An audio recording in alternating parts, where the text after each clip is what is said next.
been a while since I made a video. All right, well, geez, where do I start? Start with this. First and foremost, I'm a father, and my son wrestles 9, 10 months out of the year, so that takes a lot of time off. On top of that, I have been sidelined for the last 2 months with a back injury. Go Army. But in those 2 months, whilst I have been doing nothing but while I'm at home laying on my couch and dry firing at the TV, I decided to be like, you know what? I would really like to do a little deeper dive into shooting. Okay. Last time my security team went to the range, we had more people than we had guns, so I was giving out my personal guns for people to shoot, and I was end up shooting my concealed carry gun, which should be just fine. It's a little Shadow Systems gun, and I found out a lot that day. I found out that a 3 or 4 MOA dot. I can't remember if it was 3 or 4. The little hollow someone. I didn't like it. The dot was too big. I don't like big dots. I like small, refined dots. So I switched the optic out. And then I also found out that shooting like a bill drill at 25 yards with that little bitty gun was a little crazy, a little snappy. So I threw a Radiant Ramjet on there and kind of trying to fix my problems. And then I was like, well, while I was doing that and researching how to do that, I came across a bunch of other stuff, and I started getting really crazy into it. I bought a bunch of, which is weird to me, a bunch of books on shooting. Right? Basically, I'm financing Ben Steger and Joel Park's kids' view of college. But they are one of the, I mean, honestly, they're one of the few people that put out a lot of really good information. And I found just a bunch of people that put out a bunch of free information online, and it was really, really good. Great information, no issues whatsoever. I tend to take a lot of stuff with a grain of salt just because of my background. I want to know the person that's teaching me. I want to know their background. I want to know where they got their information, because, you know, if you are nothing but a shooter, like a competitor, like USPSA shooter, and you're trying to teach people tactics, probably not the smartest thing if you've never done it. But if you're just saying, listen, dude, I don't care what your tactics are, this is how you shoot a gun, and this is, you know, tips and tricks to do that, then you're good to go, right? What I have found is people like Ben Steger, where they obviously know what they're talking about. They're phenomenal shooters. Number two, they have been through the ups and downs of all this shooting stuff, and they can really they really know how to talk to people and how to coach people and teach people, hey, if your gun's doing this, your bullets are doing this, then you're doing this, and you might need to do this. Another thing he's really good about is saying, hey, this is what works for me. Try it out. If you don't like it, if it doesn't work, shit, can it go back to the old thing? But whatever. He doesn't speak in absolutes, which is good. And then I found people like Matt Pranka, which I already knew about him. But if you don't know, he was a Delta Force guy. And in Delta Force, he shot as a Grand Master at USPSA, which is like the top level. And he, you know, talks about a bunch of, you know, that stuff. And I look at dudes like that did that job, the literal pinnacle of CQB, did it at such a high level. And then on top of that, could go out and shoot USPSA and do great at that too. That's awesome. So started kind of deep diving into him. Mike Pannone, another great guy, Delta Force dude that lost his eye in like a breaching accident. But he still goes out and he shoots. What I really like about Mike is recently, well, sort of recently, he took his concealed carry pistols, his little Glock, like 43s, and started running them to the same standards he would run a full-size gun. And he talks about doing things like that, which again is awesome because that's kind of exactly what I was looking for, right? And seeing all these guys and watching their stuff, and I absorbed so much information and got so much information, totally amazing. But unfortunately, then you also see the horrible side of social media, right? To where you see, all the arguments and all this and that and the other. And it's just like, dude, guys are killing me. Like one of the arguments right now, and it is, I don't even, it's like I've only heard it from dudes who only shoot competition and they've never like done military and law enforcement. They say if you don't shoot competition, then you suck. Just point blank, you have to shoot competition to be better. That obviously isn't true. I know tons of dudes are excellent shooters that don't want to do any competition stuff. They'll compete within their groups, their teams, their units. They'll compete against other units, but they don't care about going to a USPSA match and doing anything like that. And they're phenomenal shooters. And if you talk like Matt Pranka says, like that's a game. It's a game, and can it help you? 100%. It can obviously make you a better shooter. But you don't have to have it. It's not a must, right? And then you go into other things like there's a huge argument right now with like CQB, and there's like tier 1 dudes who are literally the pinnacle of CQB in the entire world, and then you got like these cops that are just, usually it's cops, they're not even cops anymore. They either like washed out of SWAT school, or they're a cop for like 3 years and now they think they're something, and they start this like SWAT school, CQB school thing, and they're arguing like which is the better tactic to use. And I think Matt Pranka said it best when he was on I can't remember what podcast it was on. If you search him, that's the latest podcast he was on. I just watched it like on a few days ago. He said, listen, I understand that cops at some point in time in searching buildings cannot go 100% fast all the time. They need to search the room, whatever, right? He goes, I get that. I understand that. I got it. However, when going into said room, said hallway, said building, when first going in there, you need to go in at 100%, because walking into a room slowly is a recipe for disaster. And 100% agree. Okay. I've been in a whole bunch of gunfights as a guy in the Army. I have been in a whole bunch of weird situations, like really strange situations as a cop. Never been in a gunfight as a cop, but I got that covered somewhere else. And as a contractor, it was more, we focused on like hostage rescue stuff, and we didn't have to do that, knock on wood, but we focused on that. So I got kind of a myriad of expertise, if you want to call it that, or history and knowledge of doing different ways of doing CQB.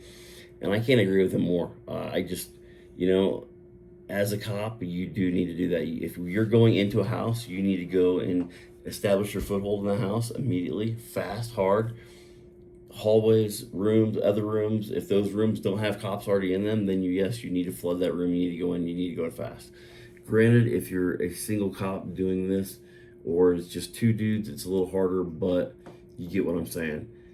You can't just walk into a room lollygagging if you're going there to execute a warrant, right? Okay. So here's the other thing with like Pranka and those tier 1 guys. They not only know how to do CQB, but they also know where every single kind of CQB came from, the history, the lineage, and how to use it, how to exploit it, how to do all that stuff. Like they can take you through a history lesson of all that stuff. there's no winning an argument with them, right? On CQB. When it comes to CQB, there's no winning that argument, point blank. Okay. And then you have other arguments right now, like and God, I think this argument started with Lucas Bodkin from T-Rex Arms, and okay, I'm not a fan of Lucas because a long time ago he put out that he was training SF dudes for CQB, and it came out he lied, he apologized, whatever, left a little bad taste in my mouth, but since then he's apologized, blah blah blah, and it's grown on me a little bit. I watch some of his stuff every once in a while, right? But regardless, I think it was him that said this. I'm not quite sure, but from what I saw, it started with him about having 4 grips on your gun to use when you're shooting, and the whole thing. And then a lot of these USPSA guys are in this weird echo chamber where if one guy says something, then they all just repeat it 1,000 times, and it's like, well, I can't shoot on a blue barrel and literally they said this, I cannot shoot on a blue barrel because I have that hand stop and it'll get on the blue barrel. And I'm like, dude, I've been in hundreds of gunfights, never seen a blue barrel, never once, never seen a blue barrel just pop up out of nowhere. Now if you were to say, hey, for USPSA only, for competition only, this is not good for competition, then that's completely different. Then you say, you know what? Okay, I get it, right? That makes sense. You want to be able to do things for competition. That's a whole different world. It's a whole different thing. But these guys are speaking in absolutes. Hey, we can't, no hand stops, period, point blank, end of story. Guys, we can't do that. Can't speak in absolutes. Never, ever, ever good to speak in absolutes. And then you have, you have Red Dot versus LPVO, right? And you have dudes like Matt Pranka, right? Who, again, did this job at such a high level, but his main job was CQB stuff. Now, of course, that dude can shoot probably 300. I mean, we all shot 300 yards with iron sights, so I know you can shoot 300 yards with a dot, right? And he, in his world, the red dot with magnifier is all you need, right? Now, again, he's coming from a CQB background, and he is talking mainly CQB stuff when he's talking about that, right? He's not talking a DDM or sniper or anything like that, which is fine. Me personally, I do not like a magnifier. They just, for whatever reason, if I'm up here on a red dot and then I gotta get a magnifier, I gotta, the eye relief on a magnifier sucks. I'm not a fan. I'm just not a fan. I'm not a fan of it flipping all the way over to the side. I've tried them, not a fan. But I will say this, for what he's doing for, USPSA, for, all this other stuff, I think, especially for CQB, he's probably right. But I will also say this, with the LPVOs right now, they, with the sighting systems that they have, with the illuminators that they have, I think they are getting very close to being just as fast as a red dot.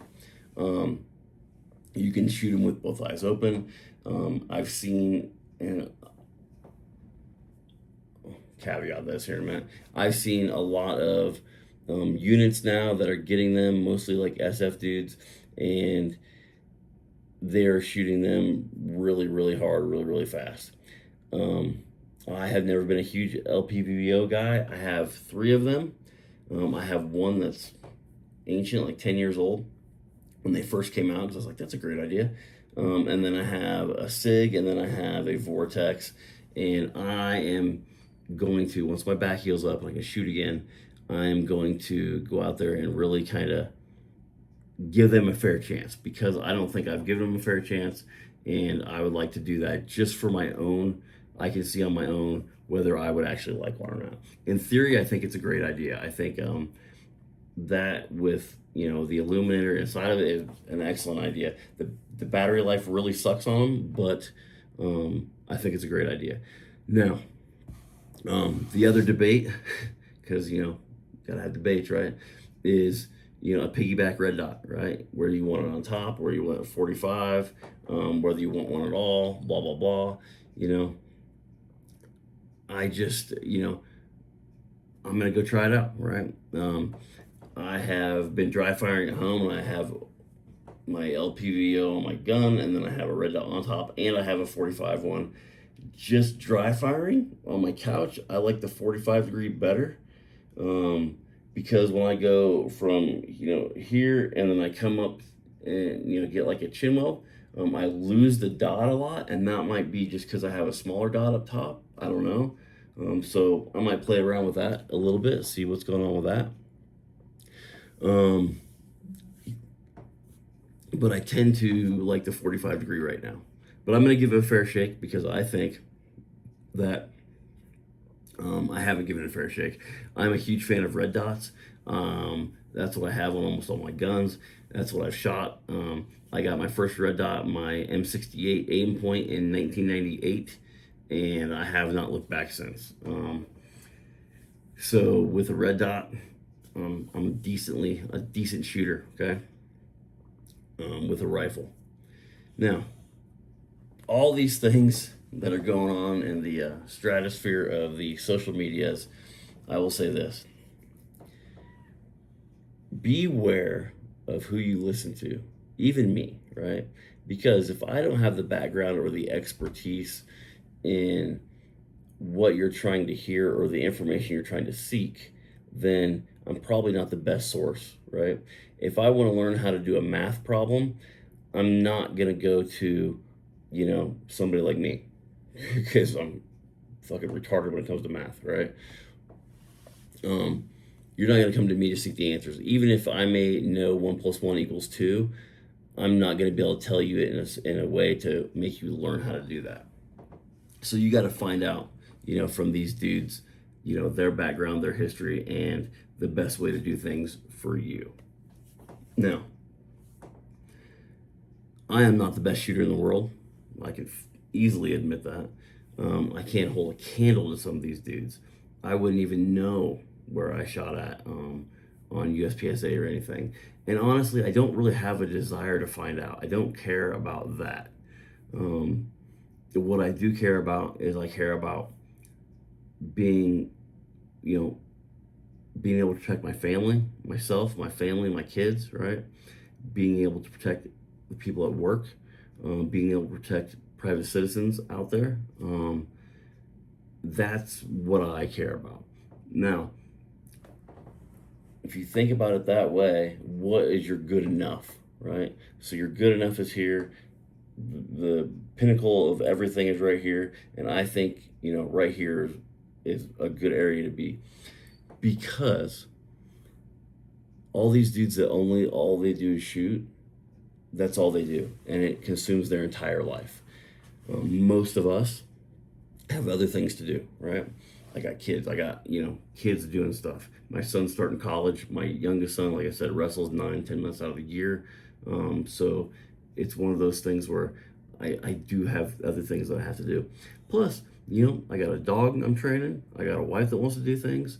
I have, I got to go to the gym, right? All those things. Most of these dudes, they look like they've never even seen the inside of a gym, right? Because all they do is shoot. And they're great shooters, but then you go into a gym environment and you're like, can you pick up a weight? And they're like, so my point being is, I know I'll never achieve the highest perfectionist, awesomest shooting thing in the world.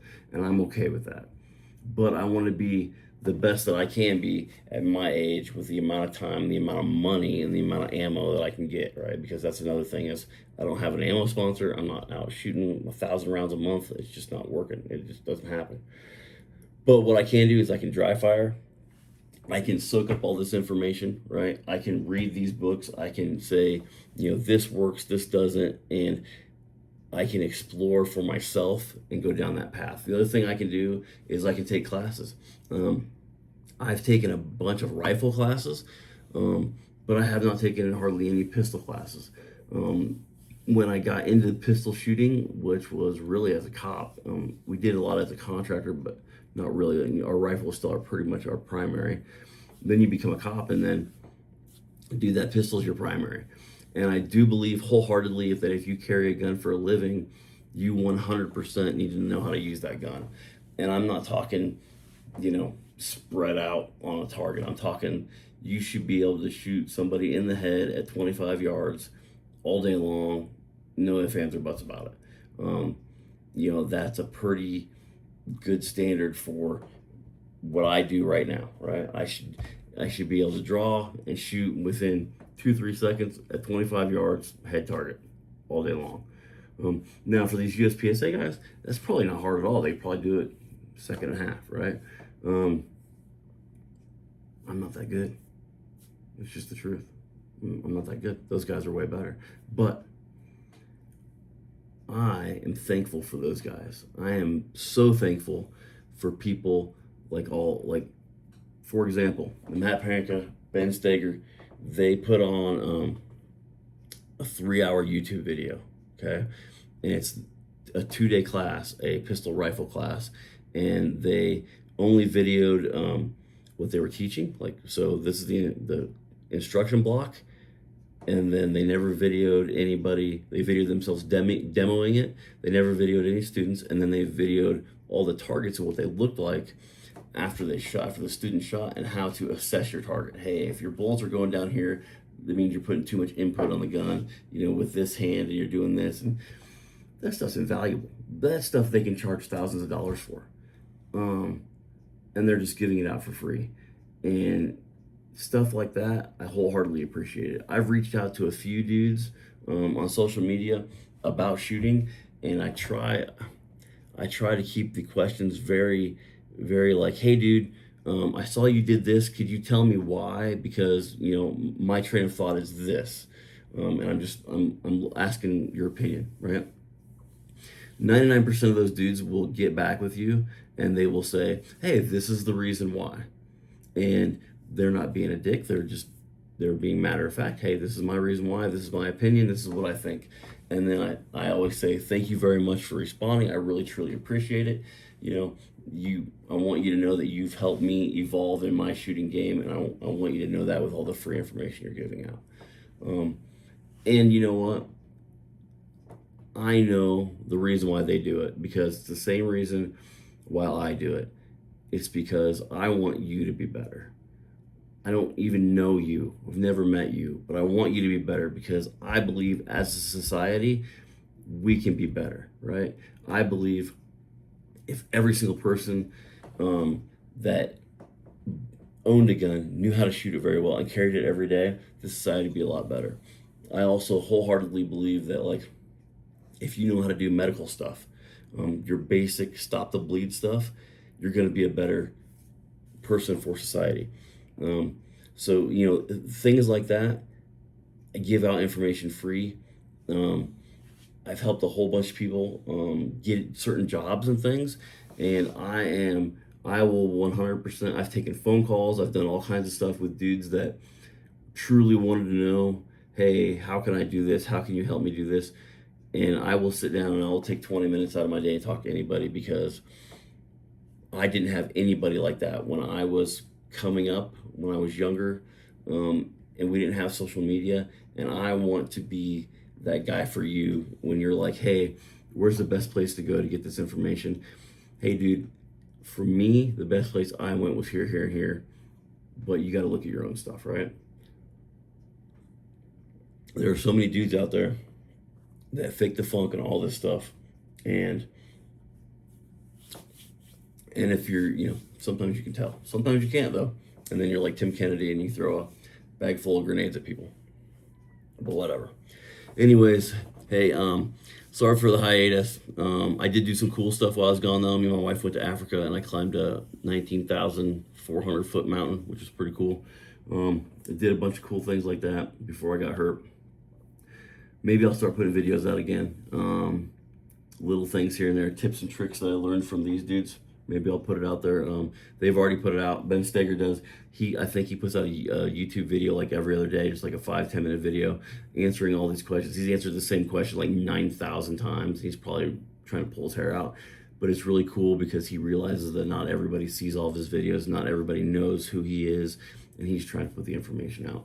And I just can't thank those dudes enough. I really can't, honestly. Because they have helped me a lot, and in turn what I'm doing is I'm passing that knowledge down to dudes in my team, in my security team, that I can help them because they don't have the knowledge that even I have, and I'm trying to help everybody be better. And with that, again, thank you for watching. You've listened to me run my mouth for 26 minutes now. I really appreciate it. Sorry for the hiatus. Hey, if you want me to cover something or you want to see something, let me know in the comments, and we'll get her going. Got a little bit of time now. All the kids are going away to school and whatnot, so let me know. Thank you very much, and always ask yourself, are you an asset or a liability?